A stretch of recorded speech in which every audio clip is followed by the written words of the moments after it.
آج ذوالحجہ کا وہ عظیم دن ہے جس کا انتظار مومن پورا سال کرتے ہیں۔ اس ماہ مبارک کے پہلے جمعے کے دن جس گھر میں بھی یہ ایک سورت صرف 7 بار تلاوت کی جائے وہاں پورے سال کی تقدیر بدل جاتی ہے۔ اللہ پاک اس شخص کے گھر میں ایسے ایسے مقامات سے مال و دولت برساتا ہے جہاں تک انسان کی سوچ بھی نہیں جا سکتی۔ جو کوئی بھی اس ایک سال کے دوران اپنی ہر بڑی سے بڑی مجبوری، حاجت یا خواہش کو پورا ہوتے دیکھنا چاہتا ہے، چاہے وہ حج و عمرہ کا سفر ہو یا اپنا گھر اور گاڑی پانے کی تمنا، اس کے پاس یہ بہترین موقع ہے۔ ذوالحجہ کے پہلے جمعۃ المبارک کے دن اس سورت کو بزرگوں کے بتائے طریقے سے صرف ایک بار اپنے گھر میں پڑھ لیں، پھر پورا سال آپ خود تماشا دیکھیں گے کہ رب العزت آپ کو کہاں کہاں سی بے حساب رزق عطا فرماتا ہے۔ کیونکہ یہ ماہ ذوالحجہ کا وہ عشرہ ہے اور جس کے اندر اللہ تعالیٰ نے اتنی زیادہ برکات رکھی ہیں، اتنی زیادہ فضیلت رکھی ہے کہ اگر اس کو بیان کروں تو بیان کرنے کے لیے بہت سارا وقت چاہیے، لیکن اختصار کے ساتھ میں آپ کو عمل بتا دینا چاہتا ہوں۔ ایک سال کے اندر 3 عشرے ایسے ہوتے ہیں جن کی اللہ تعالیٰ نے بہت زیادہ فضیلت رکھی ہے، اور ہر دن کی بعض دنوں کے اوپر فضیلت ہے، بعض مہینوں کی بعض مہینوں کے اوپر فضیلت ہے، بعض راتوں کو اللہ تعالیٰ نے بعض راتوں کے اوپر فضیلت دی ہے، جیسے بعض رسولوں کو بعض رسولوں کے اوپر فضیلت حاصل ہے۔ اسی طرح ایک تو یہ جمعۃ المبارک کا دن، اور جمعہ کے دن کو تمام دنوں کے اوپر فضیلت حاصل ہے، یعنی کہ ہفتے کے اندر جو 7 دن ہوتے ہیں تمام دنوں کے اوپر جس دن کو فضیلت حاصل ہے وہ جمعۃ المبارک کا دن ہے۔ اور پھر اسی طرح اس ماہ ذوالحجہ کا جو یہ پہلا عشرہ ہے اس کی فضیلت بھی باقی مہینوں پر باقی عشروں پر بہت زیادہ ہے۔ تو اب ہم نے سمجھنا یہ ہے کہ ہم نے اس عشرے کے اندر کس قدر، ویسے بھی اس ماہ ذوالحجہ کی اس عشرے کے اندر جو بندہ ایک دن کا روزہ رکھتا ہے، روزہ رکھنے کے برابر اس بندے کو ثواب عطا فرماتا ہے۔ تو اس بات سے اندازہ لگ جانا چاہیے کہ اس عشرے کی کتنی فضیلت ہے۔ اب آپ نے کون سی سورت پڑھنی ہے، کس طرح پڑھنی ہے، اس کی مکمل تفصیلات میں آپ کو بتاؤں گا۔ آپ حیران ہوں گے کہ یہ وہ سورت ہے جس کے ذریعے گھروں سے نحوست ختم ہوتی ہے، گھروں سے تنگ دستی ختم ہوتی ہے، گھروں میں مال و دولت آتا ہے۔ اب سب سے پہلے آپ جمعۃ المبارک کے دن کسی بھی وقت غسل کر لیں، یعنی کہ پاک صاف ہو جائیں، اور گھر میں آپ کسی بھی لمحے کسی بھی وقت اس عمل کو کر سکتے ہیں۔ کرنا جمعۃ المبارک کے دن ہے، جمعہ سے پہلے بھی کر سکتے ہیں، جمعہ کے بعد بھی کر سکتے ہیں، لیکن جمعہ کی نماز کی بات کریں تو یہ سب سے زیادہ افضل ہے، یعنی کہ جمعہ کی نماز پڑھ کے خواتین گھر میں کر لیں۔ عورتوں کے اوپر تو جمعہ فرض نہیں ہے، مرد جو ہیں وہ مسجد میں بھی اس عمل کو کر سکتے ہیں، گھر میں بھی کر سکتے ہیں۔ تو خواتین ہیں، جمعۃ المبارک کے دن جب نماز جمعہ ہو جائے مسجدوں کے اندر، اس وقت اپنی نماز پڑھ کر فوراً اسی جگہ اپنی جگہ پہ بیٹھے بیٹھے اس مختصر سے عمل کو کر لیں، اور اس عمل کے کرنے کی برکات یہ ملیں گی کہ جو بھی گھر کے اندر، تمہاری زندگی کے اندر، تمہارے دنوں کے اندر، تمہاری ہر معاملات کے اندر، حاجات کے اندر، جتنی بھی رکاوٹیں ہیں تمہارے کاموں کے اندر، اس ایک ہی دن کے عمل سے وہ ساری رکاوٹیں ختم ہو جائیں گی۔ آپ جدھر جائیں گے، جہاں جائیں گے، اللہ کے فضل و کرم سے آپ کا کام اچھا ہونا شروع ہو جائے گا، اور آپ کے لیے نئے نئے راستے کھلنا شروع ہو جائیں گے۔ آپ کو ترقی ملے گی، آپ کو عروج ملے گا۔ اور آپ نے دوستوں جب اس عمل کو کرنا ہے تو سب سے پہلے ایک تسبیح آپ نے استغفار کی کرنی ہے، یعنی کہ ایک تسبیح سے مراد ہوتا ہے کہ 100 مرتبہ آپ نے استغفار پڑھنا ہے، جو استغفار میں آپ کو بتانے لگا ہوں۔ اور یہ استغفار سے اللہ پاک بندے کی توبہ کو قبول فرما لیتا ہے، اس کے گناہوں کی بخشش ہو جاتی ہیں، اور یہ استغفار ایسا ہے جس کے ذریعے اللہ تعالیٰ کی رحمت خوب برستی ہے، اور انسان جتنا بھی گناہ گار ہو اللہ تعالیٰ اس کی خطاؤں کو معاف فرما دیتا ہے۔ اور دیکھیے، اس لیے فرمایا کہ استغفار کو اپنے اوپر لازم کر لیں۔ تمام مشکلات میں ہر غم سے آزادی، اور وہاں سے روزی اللہ دے گا جہاں پر گمان بھی نہیں ہوتا۔ استغفار سے دلوں کا زنگ دور ہوتا ہے۔ جب بندہ اپنے گناہوں سے توبہ کرتا ہے تو اللہ کریم لکھنے والے فرشتوں کو بھی اس کے گناہ بھلا دیتا ہے، اسی طرح اس کے اعضاء، ہاتھ پاؤں کو بھی گناہ بھلا دیتا ہے، زمین سے اس کے نشانات بھی مٹا دیتا ہے۔ جب قیامت کے دن وہ اللہ کی بارگاہ میں جائے گا تو وہ گناہ سے پاک ہوگا، اور اس کے گناہ پر کوئی دوسرا گواہ بھی نہیں ہوگا۔ اس قدر توبہ کہ اللہ تعالیٰ نے سچی توبہ کر لینی ہے کہ باری تعالیٰ آج کے بعد نہ حرام کھاؤں گا، نہ حرام کماؤں گا، نہ حرام کے قریب جاؤں گا۔ بس یہ ارادہ کر کے، یہ نیت کر کے آپ نے عمل کے لیے بیٹھ جانا ہے، اور تو آپ نے یہی عرض کرنی کہ باری تعالیٰ تو مجھے اپنے خزانہ غیب سے عطا فرماتا ہے۔ جس کو رب عطا فرما دے تو دنیا میں کبھی وہ بندہ محتاج نہیں ہوتا۔ ساری زندگی کی محتاجی سے بچنا چاہتے ہیں، ساری زندگی غموں سے نجات چاہتے ہیں، اللہ کی بارگاہ سے رزق چاہتی ہیں، اور ہاتھ پھیلانے سے لوگوں کے سامنے لوگوں کی باتیں سننے سے بہتر ہے کہ اللہ کی بارگاہ سے آج مانگ لیں۔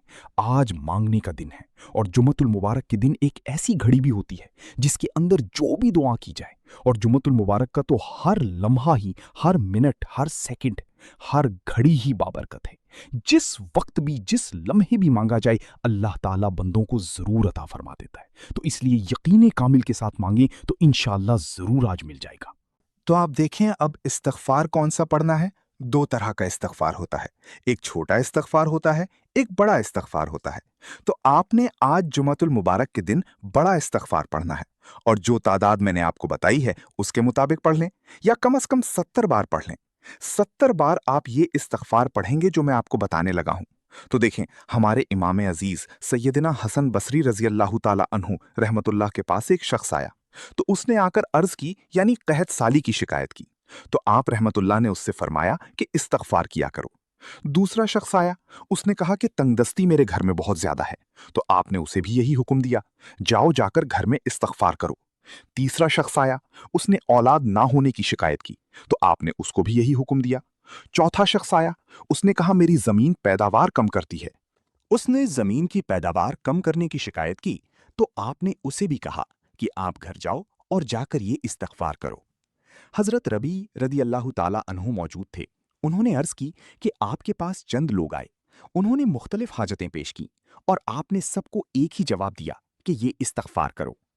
آپ نے ان کے سامنے یہ آیات بینات پڑھی جس میں یہ ارشاد ہے کہ استغفار بارش کو، مال کو، اولاد کو اور باغات کو عطا ہونے کا سبب فرمایا گیا ہے۔ اللہ تعالیٰ خود فرماتا ہے کہ جب تم استغفار کرتے ہو تو میں بارش برساتا ہوں، جب تم استغفار کرتے ہو تو تمہارے مال میں اضافہ کر دیتا ہوں، جب تم استغفار کرتے ہو تو تمہاری اولاد میں برکت پیدا کر دیتا ہوں، جب تم استغفار کرتے ہو تو تمہارے باغات میں برکت پیدا فرما دیتا ہوں۔ اس لیے جو بندہ استغفار کرتا ہے وہ اللہ کا مقرب بن جاتا ہے۔ اس لیے دوستو، آپ سچی توبہ کر لیں، اس کے بعد 70 مرتبہ یا ایک تسبیح استغفار کریں، اور وہ استغفار یہ ہے: استغفر اللہ ربی من کلی ذنب و اتوب الیہ۔ یہ استغفار اپنے اوپر لازم کر لینا ہے، لیکن اس کے بعد آپ نے جب یہ عمل مکمل کر لینا ہے تو اس عمل کی پورا سال تاثیر اور برکت کو حاصل کرنے کے لیے، اسی لیے میں نے کہا کہ پورا سال آپ پھر بے فکر ہو جائیں اور یہ تصور اور گمان ختم کر دیں کہ کہاں سے رزق آئے گا۔ پھر جہاں بھی جائیں گے، جدھر بھی جائیں گے، کامیابیاں آپ کے پیچھے پیچھے ہوں گی۔ اب آپ کو کامیابیوں کے پیچھے بھاگنے کی ضرورت نہیں ہے، کامیابیاں آپ کا مقدر بن جائیں گی۔ آپ دنیا کے جس کونے میں بھی رہتے ہیں، جہاں کہیں بھی جائیں گے، انشاءاللہ تعالیٰ آپ دیکھیں گے کہ آپ حیران ہوں گے اس عمل کی تاثیر اور برکت سے۔ دیکھیں، انسان خطا کا پتلا ہے، تو ان خطاؤں کے ازالے کے لیے قرآن کریم نے ہدایت دی ہے اور رہنمائی کی ہے۔ سورہ آل عمران کی آیت بھی ہے کہ میرے کچھ بندے ایسے ہیں جن کا حال یہ ہے کہ اگر کبھی کوئی گناہ کا کام ان سے ہو جاتا ہے یا ان سے کوئی گناہ ہو جاتا ہے، یعنی وہ اپنے اوپر ظلم کر لیتے ہیں، تو فرمایا کہ وہ فوراً استغفار کرتے ہیں اور اللہ تعالیٰ اس کی برکت سے ان کے گناہوں کو معاف فرما دیتا ہے۔ حضرت انس فرماتے ہیں کہ جب یہ آیت اتری تو شیطان رونے لگا، اور شیطان نے کہا: اے میرے رب، تیری عزت اور جلال کی قسم، جب تک تیرے بندوں کی روحیں ان کے جسموں میں رہیں گی اور وہ زندہ رہیں گے، میں انہیں گمراہ کرتا رہوں گا۔ تو اللہ تعالیٰ نے فرمایا: مجھے میری عزت اور جلال کی قسم ہے، جب تک میرے بندے مجھ سے استغفار کریں گے، میں مسلسل ان کی توبہ قبول کرتا رہوں گا اور ان کی بخشش فرماتا رہوں گا۔ تو یہ وہ اس میں پاک ہے، یہ وہ استغفار ہے جو اللہ والے اکثر بتاتے رہے اور لوگ کرتے رہے، اس کے لیے زندگی اور معرفت کے دروازے کھلتے رہے، دعائیں قبول ہوتی رہیں۔ تو یہی استغفار آج آپ کریں، انشاءاللہ تعالیٰ پھر آپ اس کی بہاریں دیکھنا اور پھر اس کی برکات دیکھنا کہ کس قدر اللہ تعالیٰ آپ کو نصیب فرماتا ہے۔ تو دوستو، اب یہی استغفار آپ کریں گے۔ اب دیکھیے، یا پھر آپ کو جو میں بتانے لگا ہوں، اس استغفار کے بعد، یعنی جو استغفار میں نے آپ کو بتایا ہے چھوٹا استغفار، جب یہ عمل مکمل ہو جائے گا آج، تو اس کے بعد آپ نے چھوٹا استغفار پڑھنا ہے۔ آج بڑا استغفار پڑھنا ہے، اس کے بعد چھوٹے استغفار کی روزانہ ایک تسبیح یا 70 بار جو بھی آج آپ پڑھیں، وہی پھر آگے بھی آپ اس کو پڑھتے رہیں، تو اس سے آپ کو بہت زیادہ نفع ہوگا۔ وجہ اس کی کیا ہے کہ 7 کا عدد یہ اللہ تعالیٰ کو بڑا محبوب ہے۔